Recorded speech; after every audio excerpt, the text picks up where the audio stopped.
Hello and welcome to the Sherlock Holmes Bedtime Stories podcast. Each episode is a section from a classic Sherlock Holmes story with relaxing music to help you fall asleep. If you love the podcast and never miss an episode, please follow us on Spotify and Apple Podcasts and leave a 5-star rating. You can also follow Sherlock Holmes Bedtime Stories on Instagram. We post about upcoming episodes, fun facts from the world of Sherlock Holmes, and tips to help you get a good night's sleep. Again, it's Sherlock Holmes Bedtime Stories on Instagram. If our podcast has become a part of your bedtime routine, consider becoming a Spotify supporter. Support from listeners like you is one of the main reasons we're able to keep bringing you the best Sherlock Holmes bedtime experience completely free. So sleep easier by clicking the Support This Podcast link in the show notes and become a Spotify supporter today. And as always, if you're enjoying the pod, please spread the word. Sharing with friends and family really does help. Thank you for joining us this evening.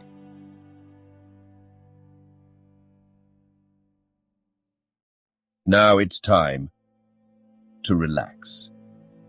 Let your body fall into a comfortable position in your bed and drift gently into a state of total relaxation with tonight's story. The Adventure of Silver Blaze. Part 2. It was evening before we reached the little town of Tavistock, which lies like the boss of a shield in the middle of the huge circle of Dartmoor. 2 gentlemen were awaiting us in the station, the one a tall, fair man with lion-like hair and beard and curiously penetrating light blue eyes. The other a small, alert person, very neat and dapper, in a frock coat and gaiters with trim little side whiskers and an eyeglass. The latter was Colonel Ross, the well-known sportsman. The other, Inspector Gregory, a man who was rapidly making his name in the English detective service. "I am delighted that you have come down, Mr. Holmes," said the Colonel. "The inspector here has done all that could possibly be suggested, but I wish to leave no stone unturned in trying to avenge poor Straker and in recovering my horse." "Have there been any fresh developments?" asked Holmes. "I am sorry to say that we have made very little progress," said the inspector. "We have an open carriage outside, and as you would no doubt like to see the place before the light fails, we might talk it over as we drive." A minute later, we were all seated in a comfortable landau and were rattling through the quaint old Devonshire city. Inspector Gregory was full of his case and poured out a stream of remarks, while Holmes threw in an occasional question or interjection. Colonel Ross leaned back with his arms folded and his hat tilted over his eyes, while I listened with interest to the dialogue of the 2 detectives. Gregory was formulating his theory, which was almost exactly what Holmes had foretold in the train. "The net is drawn pretty close round Fitzroy Simpson," he remarked, "and I believe myself that he is our man. At the same time, I recognize that the evidence is purely circumstantial and that some new development may upset it." "How about Straker's knife?" "We have quite come to the conclusion that he wounded himself in his fall. My friend Dr. Watson made that suggestion to me as we came down. If so, it would tell against this man Simpson." "Undoubtedly. He has neither a knife nor any sign of a wound. The evidence against him is certainly very strong. He had a great interest in the disappearance of the favourite. He lies under suspicion of having poisoned the stable boy. He was undoubtedly out in the storm. He was armed with a heavy stick and his cravat was found in the dead man's hand. I really think we have enough to go before a jury." Holmes shook his head. "A clever counsel would tear it all to rags," said he. "Why should he take the horse out of the stable? If he wished to injure it, why could he not do it there? Has a duplicate key been found in his possession? What chemist sold him the powdered opium? Above all, where could he, a stranger to the district, hide a horse, and such a horse as this? What is his own explanation as to the paper which he wished the maid to give to the stable boy? He says that it was a £10 note. One was found in his purse. But your other difficulties are not so formidable as they seem. He is not a stranger to the district. He has twice lodged at Tavistock in the summer. The opium was probably brought from London. The key, having served its purpose, would be hurled away. The horse may be at the bottom of one of the pits or old mines upon the moor. What does he say about the cravat? He acknowledges that it is his and declares that he had lost it. But a new element has been introduced into the case which may account for his leading the horse from the stable. Holmes pricked up his ears. We have found traces which show that a party of gypsies encamped on Monday night within a mile of the spot where the murder took place. On Tuesday they were gone. Now, presuming that there was some understanding between Simpson and these gypsies, might he not have been leading the horse to them when he was overtaken? And may they not have him now? It is certainly possible. The moor is being scoured for these gypsies. I have also examined every stable and outhouse in Tavistock, and for a radius of 10 miles. There is another training stable quite close, I understand. Yes, and that is a factor which we must certainly not neglect. As Desborough, their horse, was second in the betting, they had an interest in the disappearance of the favourite. Silas Brown, the trainer, is known to have had large bets upon the event, and he was no friend to poor Straker. We have, however, examined the stables, and there is nothing to connect him with the affair. And nothing to connect this man Simpson with the interests of the Mapleton stables. Nothing at all. Holmes leaned back in the carriage, and the conversation ceased. A few minutes later, our driver pulled up at a neat little red brick villa with overhanging eaves which stood by the road. Some distance off, across a paddock, lay a long grey-tiled outbuilding. In every other direction, the low curves of the moor, bronze-coloured from the fading ferns, stretched away to the skyline, broken only by the steeples of Tavistock, and by a cluster of houses away to the westward which marked the Mapleton stables. We all sprang out with the exception of Holmes, who continued to lean back with his eyes fixed upon the sky in front of him, entirely absorbed in his own thoughts. It was only when I touched his arm that he roused himself with a violent start and stepped out of the carriage. "Excuse me," said he, turning to Colonel Ross, who had looked at him in some surprise. I was daydreaming. There was a gleam in his eyes and a suppressed excitement in his manner which convinced me, used as I was to his ways, that his hand was upon a clue, though I could not imagine where he had found it.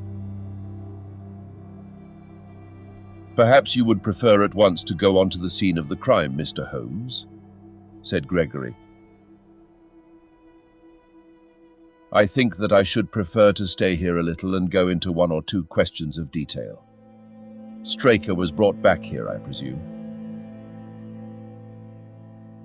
"Yes, he lies upstairs. The inquest is tomorrow." "He has been in your service some years, Colonel Ross." "I have always found him an excellent servant." "I presume that you made an inventory of what he had in his pockets at the time of his death, Inspector?" "I have the things themselves in the sitting room, if you would care to see them." "I should be very glad."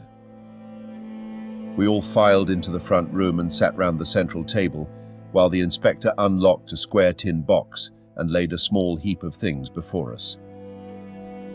There was a box of vestas, 2 inches of tallow candle, an ADP briar root pipe, a pouch of sealskin with half an ounce of long-cut Cavendish, a silver watch with a gold chain, 5 sovereigns in gold, an aluminium pencil case, a few papers, and an ivory-handled knife with a very delicate, inflexible blade marked Weiss and Company, London. "This is a very singular knife," said Holmes, lifting it up and examining it minutely. "I presume, as I see bloodstains upon it, that it is the one which was found in the dead man's grasp. Watson, this knife is surely in your line." "It is what we call a cataract knife," said I. "I thought so. A very delicate blade devised for very delicate work.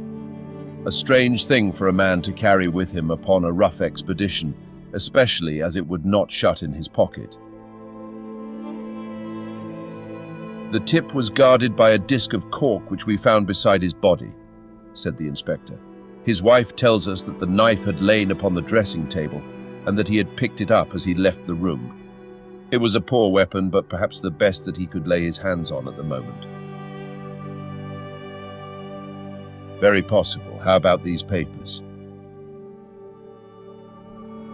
"3 of them are receipted hay dealers' accounts. One of them is a letter of instructions from Colonel Ross. This other is a milliner's account for £37.15 made out by Madame Le Sourier of Bond Street to William Derbyshire. Mrs. Straker tells us that Derbyshire was a friend of her husband's and that occasionally his letters were addressed here." "Madame Derbyshire had somewhat expensive tastes," remarked Holmes, glancing down the account. 22 guineas is rather heavy for a single costume.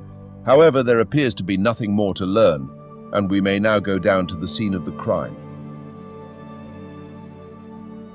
As we emerged from the sitting room, a woman who had been waiting in the passage took a step forward and laid her hand upon the inspector's sleeve. Her face was haggard and thin and eager, stamped with the print of a recent horror. "Have you got them? Have you found them?" she panted. "No, Mrs. Straker, but Mr. Holmes here has come from London to help us, and we shall do all that is possible." "Surely I met you in Plymouth at a garden party some little time ago, Mrs. Straker," said Holmes. "No, sir, you are mistaken." "Dear me, why, I could have sworn to it.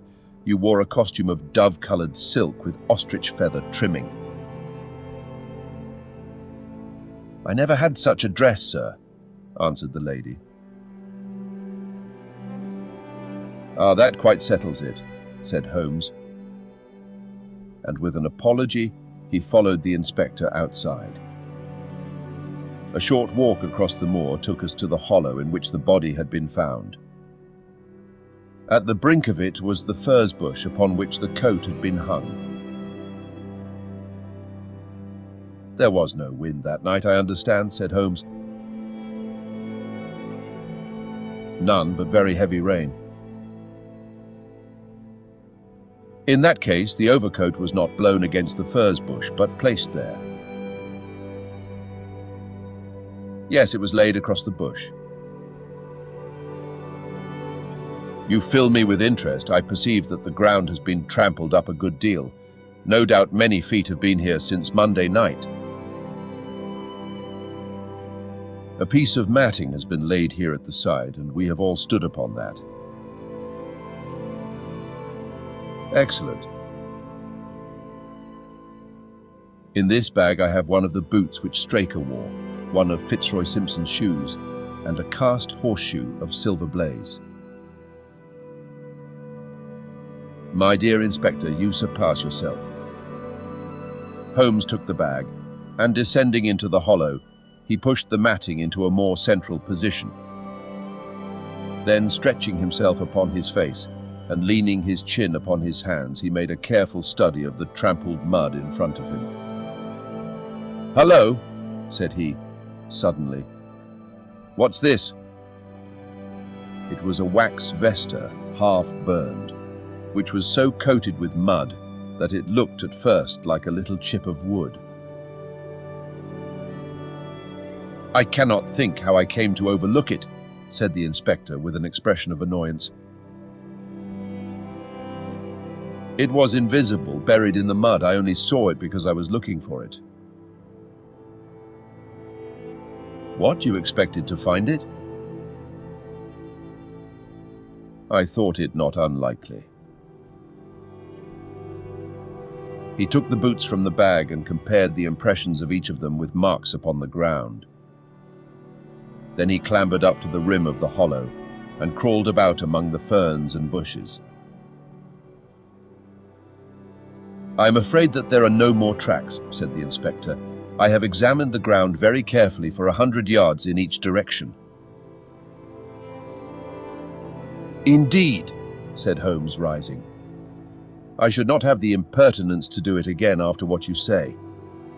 But I should like to take a little walk over the moor before it grows dark, that I may know my ground tomorrow, and I think that I shall put this horseshoe into my pocket for luck." Colonel Ross, who had shown some signs of impatience at my companion's quiet and systematic method of work, glanced at his watch. "I wish you would come back with me, Inspector," said he. "There are several points on which I should like your advice, and especially as to whether we do not owe it to the public to remove our horse's name from the entries for the Cup." "Certainly not," cried Holmes with decision. "I should let the name stand." The Colonel bowed. "I am very glad to have had your opinion, sir," said he. "You will find us at poor Straker's house when you have finished your walk, and we can drive together into Tavistock." He turned back with the inspector, while Holmes and I walked slowly across the moor. The sun was beginning to sink behind the stables of Mapleton, and the long sloping plain in front of us was tinged with gold, deepening into rich, ruddy browns where the faded ferns and brambles caught the evening light. But the glories of the landscape were all wasted upon my companion, who was sunk in the deepest thought. "It's this way, Watson," said he at last. "We may leave the question of who killed John Straker for the instant, and confine ourselves to finding out what has become of the horse. Now, supposing that he broke away during or after the tragedy, where could he have gone to? The horse is a very gregarious creature. If left to himself, his instincts would have been either to return to King's Pyland or go over to Mapleton. Why should he run wild upon the moor? He would surely have been seen by now, and why should gypsies kidnap him? These people always clear out when they hear of trouble, for they do not wish to be pestered by the police. They could not hope to sell such a horse. They would run a great risk and gain nothing by taking him. Surely that is clear. Where is he then?"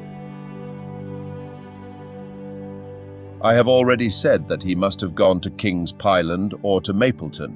He is not at King's Pyland, therefore he is at Mapleton. Let us take that as a working hypothesis and see what it leads us to. This part of the moor, as the inspector remarked, is very hard and dry, but it falls away towards Mapleton, and you can see from here that there is a long hollow over yonder, which must have been very wet on Monday night. If our supposition is correct, then the horse must have crossed that, and there is the point where we should look for his tracks." We had been walking briskly during this conversation, and a few more minutes brought us to the hollow in question. At Holmes's request, I walked down the bank to the right, and he to the left, but I had not taken 50 paces before I heard him give a shout and saw him waving his hand to me. The track of a horse was plainly outlined in the soft earth in front of him, and the shoe which he took from his pocket exactly fitted the impression. "See the value of imagination," said Holmes. "It is the one quality which Gregory lacks. We imagined what might have happened, acted upon the supposition, and find ourselves justified. Let us proceed." We crossed the marshy bottom and passed over a quarter of a mile of dry, hard turf. Again the ground sloped, and again we came on the tracks. Then we lost them for half a mile, but only to pick them up once more quite close to Mapleton. It was Holmes who saw them first, and he stood pointing with a look of triumph upon his face. A man's track was visible beside the horses. "The horse was alone before," I cried. "Quite so, it was alone before. Hullo, what is this?" The double track turned sharp off and took the direction of King's Pyland. Holmes whistled, and we both followed along after it. His eyes were on the trail, but I happened to look a little to one side and saw to my surprise the same tracks coming back again in the opposite direction. "One for you, Watson," said Holmes when I pointed it out. "You have saved us a long walk, which would have brought us back on our own traces. Let us follow the return track." We had not to go far. It ended at the paving of asphalt which led up to the gates of the Mapleton stables. As we approached, a groom ran out from them. "We don't want any loiterers about here," said he. "I only wish to ask a question," said Holmes, with his finger and thumb in his waistcoat pocket. "Should I be too early to see your master, Mr. Silas Brown, if I were to call at 5 o'clock tomorrow morning?" "Bless you, sir, if anyone is about he will be, for he is always the first stirring. But here he is, sir, to answer your questions for himself." "No, sir, no. It is as much as my place is worth to let him see me touch your money. Afterwards, if you like." As Sherlock Holmes replaced the half-crown which he had drawn from his pocket, a fierce-looking elderly man strode out from the gate with a hunting crop swinging in his hand. "What's this, Dawson?" he cried. "No gossiping, go about your business. And you, what the devil do you want here?" "10 minutes' talk with you, my good sir," said Holmes in the sweetest of voices. "I've no time to talk to every gadabout. We want no strangers here. Be off, or you may find a dog at your heels." Holmes leaned forward and whispered something in the trainer's ear. He started violently and flushed to the temples. "It's a lie," he shouted, "an infernal lie." "Very good. Shall we argue about it here in public or talk it over in your parlour?" "Oh, come in if you wish to." Holmes smiled. "I shall not keep you more than a few minutes, Watson," said he. "Now, Mr. Brown, I am quite at your disposal."